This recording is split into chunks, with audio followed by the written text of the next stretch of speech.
What's this? Tabletop Island, huh? Let's see what this is all about. Welcome to Tabletop Island. I'm Bernardo, your host, and today we're going to be continuing on with my top 50 vintage board games of all time. We're diving into the top 20, and man, am I excited here. But without further ado, let's first take a look at number 20, It from the Pit. And yes, this one has jumped pretty high in compared to when I had it on Matt Wilkins' channel. Remember early on when I told you the game Romp Through the Swamp put a game a lot higher on my list? Well, that game is this one.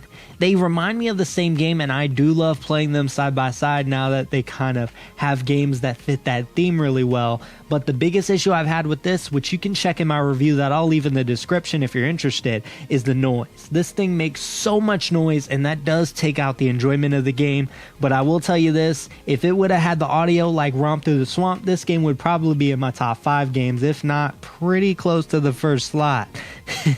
But the game is a lot of fun. It is a fast-paced real-time game with an amazing component of a monster that goes around and scoops you into itself. Again, I'm not going to give you too much here, but if you're interested in more details on this, there'll be a link in the description. Number 19 is going to be Bermuda Triangle. This one climbed up really quickly, and there's a good reason. This game is a blast. In fact, I had this game collecting dust for a while, and Luke from Down from the Attic decided to play and told me that I needed to get this to the table. I took his advice, and I'm so glad that I did, because this one is a whole lot of fun. You essentially have a storm, which is the Bermuda Triangle, passing through kind of the ocean side while you're taking your boats to collect different resources to get the most money. While this is all taking place, you have this storm that's consistently moving, and it is magnetized, which your ships have magnets as well, and they can pass through you and take you. There's a whole lot of fun in terms of passing it over your opponents and then finding out that it just doesn't pick them up and instead just grabs all of your characters that you thought were safe. This game is a blast. Again, I'll have a review of this soon, but I highly recommend you checking it out. Number 18 is Bewitched by Waddingtons. Remember, I told you Waddingtons is one of my favorite companies, and this game no exception.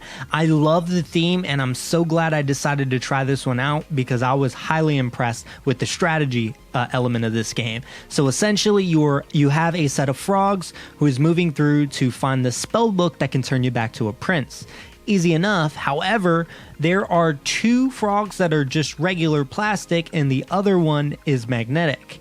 And while that may not sound so threatening, you also have these snakes that are moving around that are also potentially shim kind of core to that snake, and then some that are not. So if your frog lands on a snake and magnetizes it, that one's eliminated from the game unless you have an antidote, which you can only hold 1 antidote card at a time. This game is just super strategic. The way you get to move cats to kind of block opponents' paths, it's just so smart and just such a neat idea. I just absolutely adore this game. I love the theme and the components, no exception, especially with Waddington games.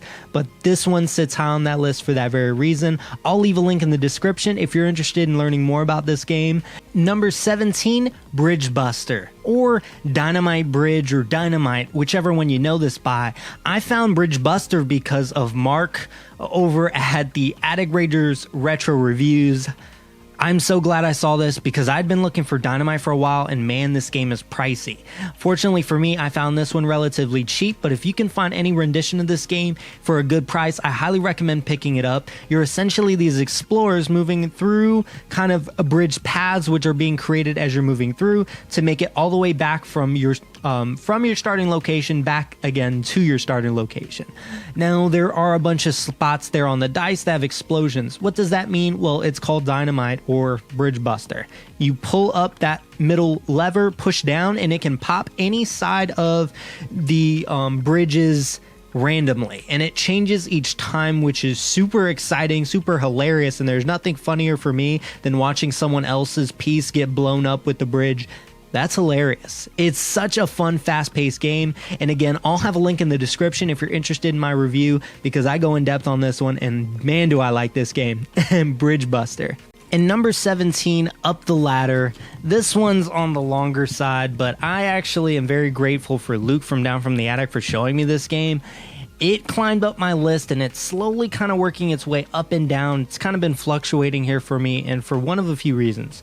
One, I feel like the game can drag on and not get to the fun part of the game a little bit too frequently, but I'm talking a little bit much here. So the gameplay is you're moving up the ladder to get all your player pieces to the top of the ladder. Now, if too many players are on one's ladder panel at the same time, more commonly 3, they all tumble down. So all of those pieces tumble down and take down everyone behind them almost. Sometimes people will get lucky and their little player piece will be hanging for their dear life, and that's even funnier. And for me, that's the fun, exciting, and hilarious part of the game. I've been modifying the rules quite a bit, and I'll be sharing some updated rules for you guys soon, because I think it's been increasing my enjoyment for the game, and I think you guys will like it a lot more. But this one has been an excellent addition to my collection, and I think if you can find a good deal on it, I recommend looking out for this one, because man, you'll have a lot of laughs. And if you're interested in learning a little bit more about the game, in the description I'll have a link that shows off my review.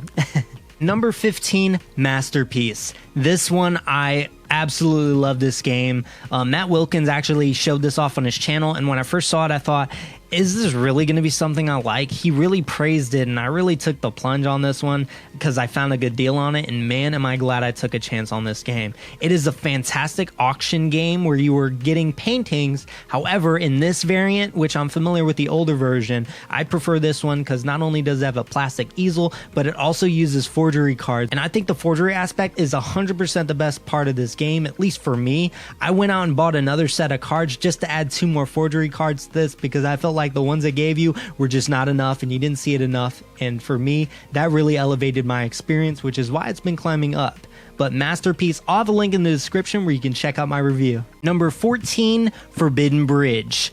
Oh man, this one's actually one that jumped up on my list because it was relatively low on Matt's channel, and I think the biggest fix was thanks to Luke from Down from the Attic. He came up with the idea of removing the railings from the bridge itself, and that really amplified the exciting part of this game, which was you fall off the bridge. Too many times with all of those railings, which are the most nitpicky things to put on the bridge, but by not having them there, it allows you to fall off the bridge more. There was nothing worse than not only you having hinges, but also you unhinge from your hinge because it shook too much, but the rail also saved you. I absolutely despise that part of the game, and I felt like it took a lot of the enjoyment out because the whole funny part about that bridge is so you get knocked down.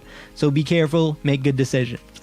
But Forbidden Bridge, I love the look of this game. The 3D element is amazing, and anything that's mechanical that doesn't use batteries and can shake pieces, oh man, I just love that idea. And man, Forbidden Bridge is climbing its way up. And I'll leave a link in the description too so you can check out my review. Number 13, Star Wars Epic Duels. Man, am I glad I got the original on this.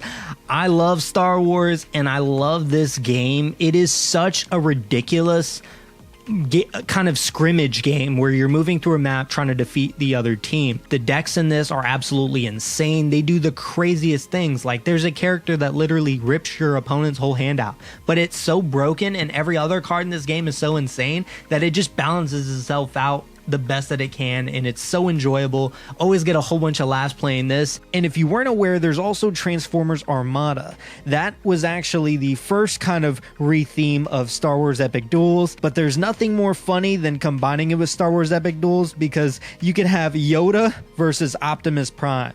That's hilarious. And honestly, if you're not familiar, Restoration Games did kind of do a reprint of this game called Unmatched. It doesn't have the Star Wars license, I know what you're thinking, but it does keep the core love and the core elements of the game and makes it a little bit more modern and a lot more competitive. Highly recommend checking that out. If you're interested in taking a look at that, I'll have a link in the description. And this game is a little bit on the pricier side, but I am happy to own it. But I will tell you this, I do play Unmatched a lot more than I play this one. It has unique characters, and with Marvel characters and stuff like that coming along the way, who knows, maybe it will get Star Wars. But Star Wars Epic Duels, I love the look of this. Even the miniatures come pre-painted, which the dream.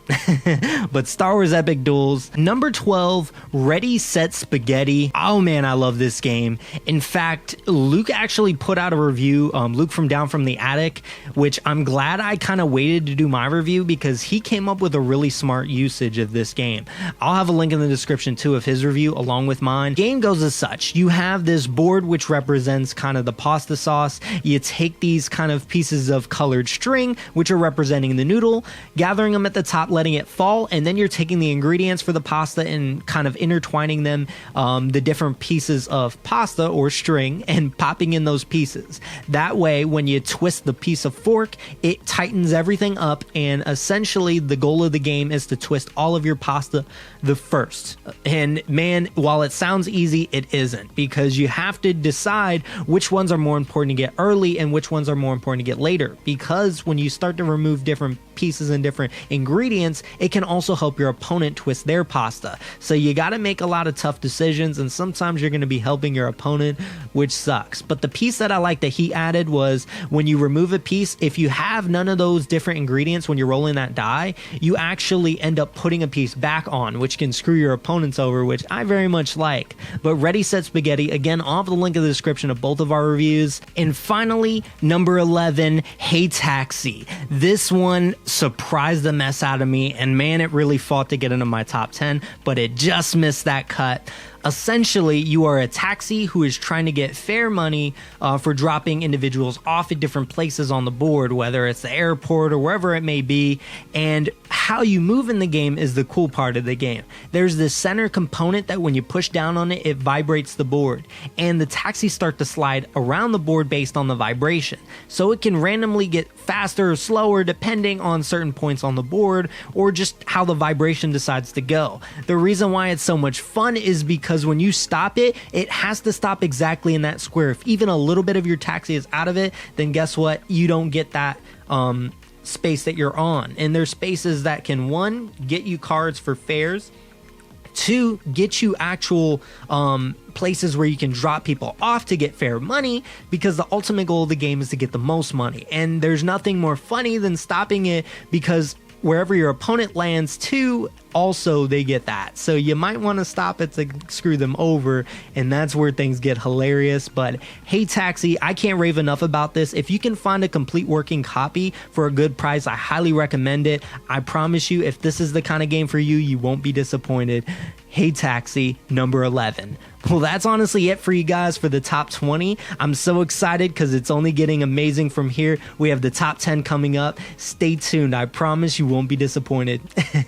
I hope you enjoyed this video. Me and Volcar really appreciate Volcar and I greatly appreciate it. And it would really help us out if you like, comment, subscribe on this video. And if you're interested, hit that bell icon, because that'll let you know when we release our newest video. Monday is going to be our regular board game reviews. Wednesday, our weekly update / talks. And then on Friday is my vintage board game reviews. That is all I have for you guys today. I will see you guys next time.